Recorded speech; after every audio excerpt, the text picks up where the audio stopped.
ఇప్పుడు ఉమ్మడి విశాఖ జిల్లా అంటే ప్రధానంగా చూసుకుంటే అల్లూరు జిల్లాలో గతం మాదిరిగా గంజాయి సాగు పూర్తిగా అదుపులోకి తెచ్చారు.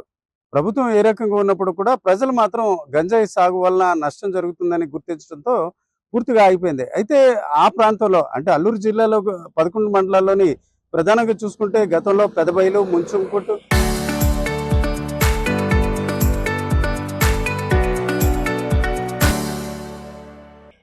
చింతపల్లి, జీకే వీధి, కొయ్యూరు లాంటి ప్రాంతాల్లో ఎక్కువగా గంజాయి సాగు జరిగేది. అయితే పెద్ద ఎత్తున ఈగల్ టీం తనిఖీలు చేపట్టడం, అట్లాగే వారికి సంబంధించి శిక్ష పడే రీతిన కూడా చర్యలు చేపట్టడంతో చాలా వరకు గంజాయి సాగు దాదాపుగా పూర్తిగా ఆగిపోయింది. అయితే ఈరోజు చూసుకుంటే ఒరిస్సా ప్రాంతం నుంచి వేరు వేరు ప్రాంతాలకు గంజాయి సాగు జరుగుతున్నట్టు గుర్తించడమే కాకుండా రవాణా జరుగుతుంది. అయితే ప్రధాన మార్గాల్లో చూసుకుంటే అరకు నుంచి కానీ లేకపోతే చింతపల్లి ప్రాంతం నుంచి అలాగే పాడేరు ప్రాంతం నుంచి కానీ వచ్చినట్లయితే ఎక్కడికక్కడ వాటిని చెక్ పోస్టులు ఏర్పాటు చేశారు. అలాగే ఆ చెక్ పోస్టుల వద్ద సీసీ కెమెరాలు కూడా ఏర్పాటు చేసిన పరిస్థితి. ప్రధానంగా పాడేరు ప్రాంతం నుంచి వచ్చినట్లయితే మాడుగుల ఘాట్ రోడ్ వద్ద ఒక చెక్ పోస్ట్, గరికబంద చెక్ పోస్ట్ ఏర్పాటు చేశారు. అట్లాగే చూసుకుంటే అరకు ప్రాంతం నుంచి వచ్చినట్లయితే చిలకలగడ్డ వద్ద కూడా ఒక చెక్ పోస్ట్ ఏర్పాటు చేశారు. చింతపల్లి ప్రాంతం నుంచి వచ్చినట్లయితే అక్కడ డౌనూరు దగ్గరకు పెట్టారు.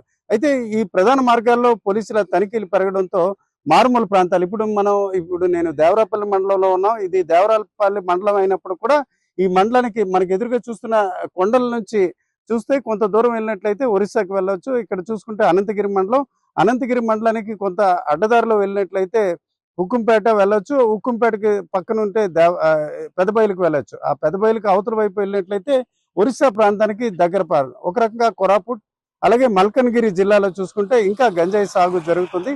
ఈ దశలో ప్రతి ప్రాంతంలో కూడా నిఘా పెట్టడమే కాకుండా దీనికి సంబంధించి గంజాయి సాగు ఆపిన రీతిన గంజాయి రవాణాను కూడా ఆపాలని భావించారు. ఆ క్రమంలోనే ఈరోజు చూసుకుంటే ఇక్కడ దేవరాపల్లి పోలీస్ పరిధిలో కూడా ఒక ప్రత్యేకంగా చెక్ పోస్ట్ ఏర్పాటు చేశారు. నిజానికి చూసుకుంటే అల్లూరు జిల్లాలో గంజాయి సాగు ఆగిపోయినప్పుడు కూడా ఇతర ప్రాంతాల నుంచి గంజాయి రవాణా జరగకుండా ఈ రకంగా వేరు వేరు ప్రాంతాల్లో చెక్ పోస్టులు ఏర్పాటు చేయడం వల్ల కొంతకాలానికి గంజాయి రవాణా కూడా ఆగే అవకాశాలు కనిపిస్తున్నాయి. కెమెరా పర్సన్ తిరుపతితో రామచంద్ర, ఆర్టీవీ, శ్రీరాంపురం నుంచి. మన ఏజెన్సీ ఏరియాలో గంజాయి ఇప్పుడు కల్టివేషన్ జరగట్లేదు. అవునండి. చెక్ పోస్ట్ పెట్టడం మంచిది అనిపిస్తుంది. మంచిదేనండి. ఎందుకంటే ఇక్కడ చెక్ పోస్ట్ పెట్టడం వలన మాకు ఇలా ట్రాన్స్పోర్ట్ లో కూడా స్పీడ్ తగ్గే కొన్ని ఈ ఏరియాలోనే అక్కడ సరియా జలపాతం అనేది ఒకటి ఉంది.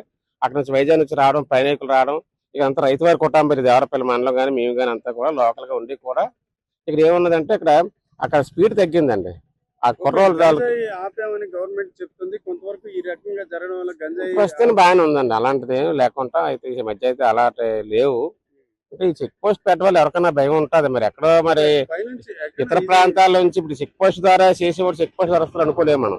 ఏదో పక్క నుంచి కూడా రావచ్చు, తదితర ప్రాంతాల నుంచి వాళ్ళు ఏర్పాటు ఉండొచ్చు. కానీ ప్రస్తుతానికి అయితే ఈ చెక్ పోస్ట్ల వాళ్ళకైతే మాత్రం ఈ ప్రభుత్వం తీసుకున్న నిర్ణయానికి మాత్రం కొంత అలాంటి కట్టుదిట్టం అయినట్టేనండి. మాకు ఐడియా లేదు సార్. ఎందుకంటే ఇక్కడ మరి పినకోట వరకు నాకు తెలుసు రూటు. అక్కడ నుంచి ఎప్పుడు అటు సైడ్ వెళ్ళలేదు. అలాగా తదితర ఇప్పుడు రోడ్లు వేస్తున్నారు. అటు పాడేరు, పెదబయలు అలాగే వేస్తున్నట్టు నాకు బాగాట అదండి.